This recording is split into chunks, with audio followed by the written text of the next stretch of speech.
राजस्थान के अंदर भजनलाल सरकार 17 जो नए जिले थे उसमें ये 7 जिले कैंसिल करके अपनी पार्टी का एक बड़ा नुकसान आने वाले चुनावों के अंदर उठाना पड़ सकता है। अब देखिए राजस्थान की अगर बात की जाए, अशोक गहलोत ने 17 जिले बनाए थे। उसके बाद राजस्थान के अंदर बीजेपी की सरकार आ गई और भजनलाल ने इसको लेकर कमेटी बनाई। अब उस कमेटी का जो फाइनल अभी तक फैसला जो लगभग आया है उसमें ये निकल कर आ रहा है कि 7 जिले कैंसिल किए जाएंगे। परंतु भजनलाल शर्मा ने पहली बार बताया कि ये 7 जिले आखिर कैंसिल करने की नौबत कहां आ गई, और ये अगर 7 जिले कैंसिल होते हैं तो इसमें बीजेपी को चाहे राजस्थान के अंदर उपचुनाव हो या फिर पंचायती राज चुनाव हो या इसके बाद में जो भी चुनाव आएंगे उसमें बीजेपी को बड़ा नुकसान होगा, क्योंकि लोगों के अंदर भारी नाराजगी होगी। अब देखिए राजस्थान की अगर बात की जाए तो अगर बात की जाए, मुख्यमंत्री भजनलाल शर्मा ने पहली बार इन जिलों को लेकर बोला है कि आखिर ये जिले क्यों खत्म किए गए।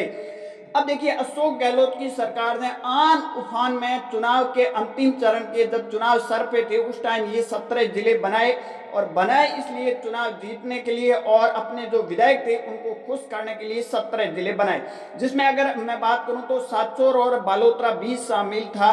जहां अगर बात की जाए तो ये 17 जिले बनाए थे। और उसके बाद में राजस्थान के अंदर सत्ता जैसे चेंज होती है तो उसके बाद में बीजेपी की सरकार आती है, भजनलाल मुख्यमंत्री बन जाते हैं। भजनलाल शर्मा इन जिलों को लेकर एक कमेटी बना देते हैं। वो कमेटी जो फैसला देती है इसमें 7 जिले कैंसिल होने की संभावना है और एक संभाग भी है।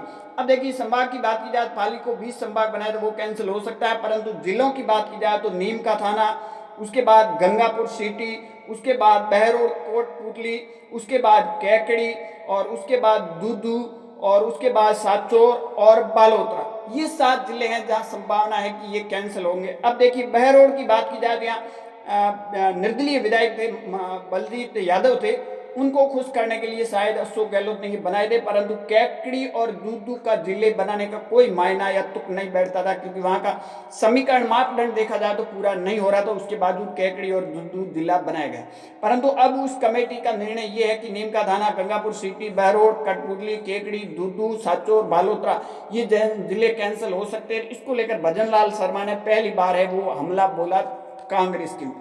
भजनलाल शर्मा ने कहा कि एक जिले बनाने के पीछे कितना खर्चा आता है वो शायद अशोक गहलोत ने नहीं सोचा होगा। अशोक गहलोत अगर ये सोच लेते कि एक जिले के पीछे कितना खर्चा आता तो शायद ये 17 जिले नहीं बनाते। एक संभाग बनाने के लिए कितना खर्चा आता है वो नहीं सोचे, कितने अफसर है, कितनी बिल्डिंगें हैं, क्या डिपार्टमेंट, क्या एडजस्ट करना होता है। कहीं अगर अशोक गहलोत को अगर लगती थी कि यहाँ जरूरत है तो वहाँ एक अफसर बिठा देते, चाहे एसपी की बात को, कलेक्टर को, या फिर अतिरिक्त जिला कलेक्टर, तमाम इस तरह के अफसर बहुत सारे होते हैं सरकार के अंदर, वो बिठा सकते थे, परंतु जिले की कोई तुक बैठता ही नहीं था। और उसके बाद जो कमेटी का निर्णय ये है कि ये जिले कैंसिल होंगे 7, जिसमें अगर बात की जाए साचौर की तो सुखराम बिश्नोई ने इसको लेकर कहा था और विरोध भी जताया था कि पूरा मापदंड के आधार पर ये जिला बनाया गया, परंतु बीजेपी के नए प्रदेश अध्यक्ष ने का भी एक बयान आया था कि साचौर जिला बनाने के पीछे कोई तुक नहीं है, बिना फालतू बनाया। उसको लेकर है वो सुखराम बिश्नोई ने कहा था पूरे मापदंड खड़े उतरने के बाद में जिला बनाया गया।